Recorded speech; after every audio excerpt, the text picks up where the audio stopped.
जय माता दी दोस्तों, आज आप सुनने जा रहे हैं दुर्गा सप्तशती में वर्णित देवी कवच को। इस कवच को सुनने मात्र से आपके जीवन की समस्त बाधाएं और समस्त मुसीबतों को माता रानी दूर करती है।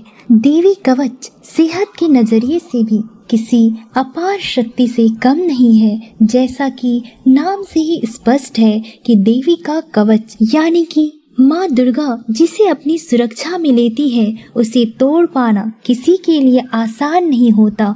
और इसमें देवी की वे सुरक्षित शक्तियाँ हैं जिनका जाप अथवा स्मरण करने से मानसिक शांति प्राप्त होती है। आप सभी भक्तजनों से मेरा अनुरोध है कि इस देवी कवच को पूर्णतः यानी कि शुरू से अंत तक जरूर सुने, तभी आपको इसके सुनने का शुभ फल प्राप्त होगा। और अगर मेरे द्वारा की गई व्याख्या आपको पसंद आए तो वीडियो को लाइक जरूर कर दीजिएगा। ओम नमः चंडिकाय नमः। देवी कवच का वर्णन करते हुए मार्कंडेय जी ने कहा, पितामह जो इस संसार में परम गोपनीय तथा मनुष्यों की सब प्रकार से रक्षा करने वाला है और जो अब तक आपने दूसरे किसी के सामने प्रकट नहीं किया हो, ऐसा कोई साधन मुझे बताइए। तब ब्रह्मा जी बोले, हे ब्राह्मण, ऐसा साधन तो एक देवी का कवच ही है जो गोपनीय से भी परम गोपनीय, पवित्र तथा संपूर्ण प्राणियों का उपकार करने वाला है। हे महामुनि, तुम उसे श्रवण करो। देवी की 9 मूर्तियां हैं जिन्हें नव दुर्गा कहते हैं। उनके पृथक पृथक नाम बतलाए जाते हैं। प्रथम नाम शैलपुत्री है, दूसरी मूर्ति का नाम ब्रह्मचारिणी है, तीसरा स्वरूप चंद्र घंटा के नाम से प्रसिद्ध है, चौथी मूर्ति को कुसमांडा कहते हैं, पांचवी दुर्गा का नाम स्कंद माता है, देवी के छठे रूप को कात्यायनी कहते हैं, सातवां रूप काल रात्रि और 8वां स्वरूप महागौरी के नाम से प्रसिद्ध है, नवी दुर्गा का नाम सिद्धिदात्री है। ये सब नाम सर्वज्ञ महात्मा वेद भगवान के द्वारा ही प्रतिपादित हुए हैं। जो भी मनुष्य अग्नि में, जल में रहा हो, रणभूमि में शत्रुओं से घिर गया हो, विषम संकट में फंस गया हो तथा इस प्रकार भय से आतुर होकर जो भगवती दुर्गा की शरण में प्राप्त हुए हों, उनका कभी कोई अमंगल नहीं होता। युद्ध के समय में संकट में पड़ने पर भी उनके ऊपर कोई विपत्ति नहीं आती। उन्हें शोक, दुख और भय प्राप्ति नहीं होती। जिन्होंने भक्ति पूर्वक देवी का स्मरण किया है, उनका निश्चय ही अभ्युदय होता है। देवेश्वरी, जो तुम्हारा चिंतन करते हैं, उनकी तुम निसंदेह ही रक्षा करती हो। चामुंडा देवी प्रेत पर आरूढ़ होती है, वाराही भैंसे पर सवारी करती है, ऐन्द्री का वाहन ऐरावत हाथी है, वैष्णो देवी गरुड़ पर ही आसन जमाती है, माहेश्वरी वृषभ पर आरूढ़ होती है, कौमारी का वाहन मयूर है, भगवान विष्णु की प्रियतमा लक्ष्मी देवी कमल के आसन पर विराजमान है और हाथों में कमल धारण किए हुए है। वृषभ पर आरूढ़ ईश्वरी देवी ने श्वेत रूप धारण कर रखा है। ब्राह्मी देवी हंस पर बैठी हुई हैं और सब प्रकार के आभूषणों से विभूषित है। इस प्रकार ये सभी माताएं सब प्रकार की योग शक्तियों से संपन्न हैं। इनके सिवा और भी बहुत सी देवियां हैं जो अनेक प्रकार के आभूषणों की शोभा से युक्त तथा नाना प्रकार के रत्नों से सुशोभित हैं। ये संपूर्ण देवियां क्रोध में भरी हुई हैं और भक्तों की रक्षा के लिए रथ पर बैठी दिखाई देती हैं। इन देवियों ने अपने हाथों में शंख, चक्र, गदा, शक्ति, हल और मूसल, खेटक और तोमर, परशु तथा पास, कुंत और त्रिशूल एवं उत्तम धनुष आदि अस्त्र शस्त्र धारण किए हुए हैं। दैत्यों के शरीर का नाश करना, भक्तों को अभय दान देना और देवताओं का कल्याण करना, यही उनके शस्त्र धारण का उद्देश्य है।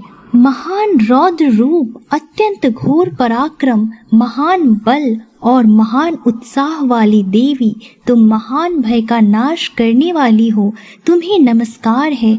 तुम्हारी ओर देखना भी कठिन है। शत्रुओं का भय बढ़ाने वाली जगदम्बिके, मेरी रक्षा करो। पूर्व दिशा में इंद्रिय, मेरी रक्षा करो। अग्निकोण में अग्नि शक्ति, दक्षिण दिशा में वाराही तथा नेतृत्व कोण में खड्गधारिणी, मेरी रक्षा करें। पश्चिम दिशा में वारुणी और वायव्य कोण में मृग पर सवार करने वाली देवी, मेरी रक्षा करें। उत्तर दिशा में कौमारी और ईशान कोण में शूलधारिणी, मेरी रक्षा करें। ब्रह्माणी, तुम ऊपर की ओर से मेरी रक्षा करो और वैष्णवी देवी नीचे की ओर से मेरी रक्षा करें। इसी प्रकार शव को अपना वाहन बनाने वाली चामुंडा देवी दसों दिशाओं में मेरी रक्षा करें। जया आगे से और विजया पीछे की ओर से मेरी रक्षा करे। वाम भाग में अजिता और दक्षिण भाग में अपराजिता रक्षा करे। उद्योतिनी शिखा की रक्षा करे। उमा मेरे मस्तक पर विराजमान होकर रक्षा करे। ललाट में मालाधरी रक्षा करे और यशस्विनी देवी मेरी भौं की रक्षा करे। भावों के मध्य भाग में त्रिनेत्रा और नथुनों की यम घंटा देवी रक्षा करे। दोनों नेत्रों के मध्य भाग में शंखिनी और कानों में द्वारवासिनी मेरी रक्षा करे। कालिका देवी कपोलों की तथा भगवती शांकरी कानों के मूल भाग की रक्षा करे। नासिका में सुगंधा और ऊपर के होंठ में चर्चिका देवी रक्षा करे। नीचे के होंठ में अमृत कला तथा जिह्वा में सरस्वती देवी रक्षा करे। कौमारी दांतों की रक्षा करे और चंडिका कंठ प्रदेश की रक्षा करे। चित्रघंटा देवी गले की घाटी की और महामाया तालु में रहकर रक्षा करे। कामाक्षी ढोड़ी की और सर्वमंगला मेरी वाणी की रक्षा करे। भद्रकाली ग्रीवा में और धनुर्धरी पृष्ठ वंश में रहकर रक्षा करे। कंठ के बाहरी भाग में नील ग्रीवा और कंठ की नली में नलकूबरी रक्षा करे। दोनों कंधों में खड्गवासिनी और मेरी दोनों भुजाओं की वज्रधारिणी रक्षा करे। दोनों हाथों में दंडिनी और अंगुलियों में अंबिका रक्षा करे। सुलेश्वरी नखों की रक्षा करे। कुलेश्वरी कुक्षी यानी पेट में रहकर रक्षा करे। महादेवी दोनों स्तनों की रक्षा करे और शोक विनाशिनी देवी मन की रक्षा करे। ललिता देवी हृदय में और शूलधारिणी उदर में रहकर रक्षा करे। नाभि में कामिनी और गुह भाग की गुहेश्वरी रक्षा करे। पूतना और कामिका लिंग की और महिषावाहिनी गुदा की रक्षा करे। भगवती देवी कटी भाग में और विंध्यवासिनी घुटनों की रक्षा करे। संपूर्ण कामनाओं को देने वाली महाबला देवी दोनों पिंडलियों की रक्षा करे।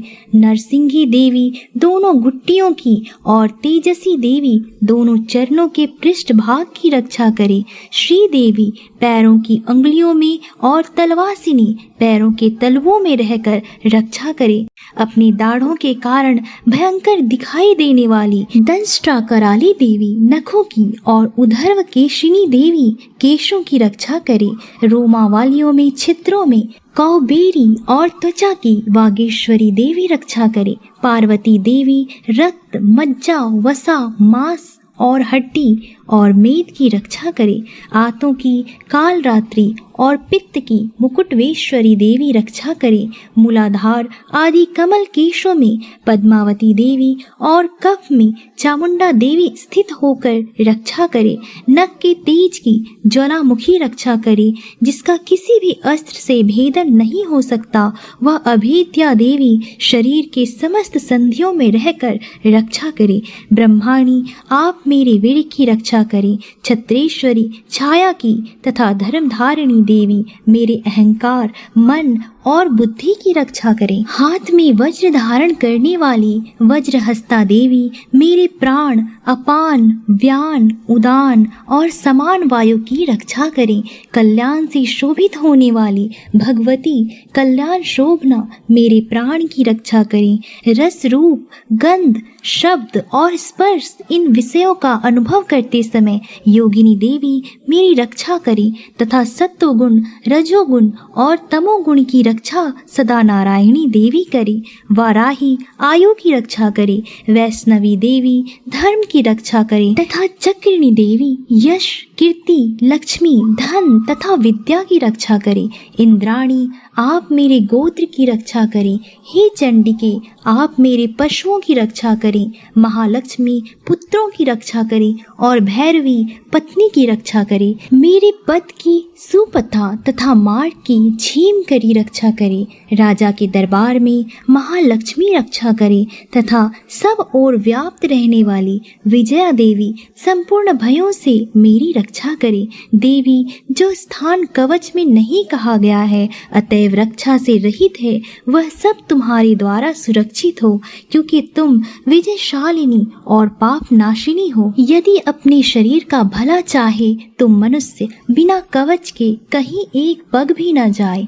कवच का पाठ करके ही यात्रा करे। कवच के द्वारा सब ओर से सुरक्षित मनुष्य जहाँ जहाँ भी जाता है वहाँ वहाँ उसे धन लाभ होता है तथा संपूर्ण कामनाओं की सिद्धि करने वाली विजय की प्राप्ति होती है। वह जिस जिस अभीष्ट वस्तु का चिंतन करता है उसको वह निश्चित ही प्राप्त कर लेता है। वह पुरुष इस पृथ्वी पर तुलना रहित महान ऐश्वर्य का भागी होता है।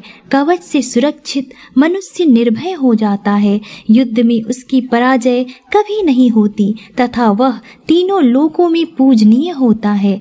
देवी का यह कवच देवताओं के लिए भी दुर्लभ है। जो भी मनुष्य प्रतिदिन नियम पूर्वक तीनों संध्याओं के समय श्रद्धा के साथ इसका पाठ करता है उसे दैवी कला प्राप्त होती है तथा वह तीनों लोकों में कहीं भी पराजित नहीं होता। इतना ही नहीं, वह अपमृत्यु से रहित हो 100 से भी अधिक वर्षों तक जीवित रहता है। मकड़ी, चेचक, कोड़ आदि उसकी संपूर्ण व्याधियां नष्ट हो जाती है। कनेर, भांग, अफीम, धतूरे आदि का स्थावर विष, सांप और बिच्छू आदि के काटने से चढ़ा हुआ जंगम विष तथा अहिफेन और तेल के संयोग आदि से बनने वाला कृत्रिम विष, ये सभी प्रकार के विष इसे सुनने से दूर हो जाते हैं। उनका कोई भी असर नहीं होता। इस पृथ्वी पर मारण, मोहन आदि जितने अभिचारिक प्रयोग होते हैं तथा इस प्रकार के जितने मंत्र यंत्र होते हैं वे सब इस कवच को हृदय में धारण कर लेने पर उस मनुष्य को देखते ही नष्ट हो जाते हैं। ये ही नहीं, पृथ्वी पर विचरने वाले ग्राम देवता, आकाशचारी, देव विशेष, जल के संबंध से प्रकट होने वाले गण, उपदेश मात्र से सिद्ध होने वाले निम्न कोटि के देवता, अपने जन्म के साथ प्रकट होने वाले देवता, कुल देवता, माला, डाकिनी, शाकिनी, अंतरिक्ष में विचरने वाले अत्यंत बलवती भयानक डाकिनियां, ग्रह, भूत, पिशाच, यक्ष, गंधर्व, राक्षस, ब्रह्म राक्षस, बेताल, कुष्मांड और भैरव आदि अनिष्ट कारक देवता भी हृदय में कवच धारण किए रहने पर उस मनुष्य को देखते ही भाग जाते हैं।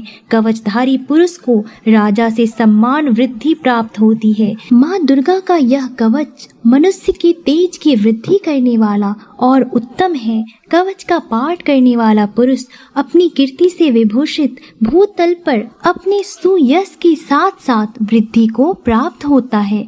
जो पहले कवच का पाठ करके उसके बाद सप्तशती चंडी का पाठ करता है, उसकी जब तक वन, पर्वत और कारणों सहित यह पृथ्वी टिकी रहती है तब तक यहाँ पुत्र, पौत्र आदि संतान परंपरा बनी रहती है। फिर देह का अंत होने पर वह पुरुष भगवती महामाया के प्रसाद से उच्च नित्य परम पद को प्राप्त होता है, जो देवताओं के लिए भी दुर्लभ है। वह सुंदर दिव्य रूप धारण करता है और कल्याण में शिव के साथ आनंद का भागी होता है।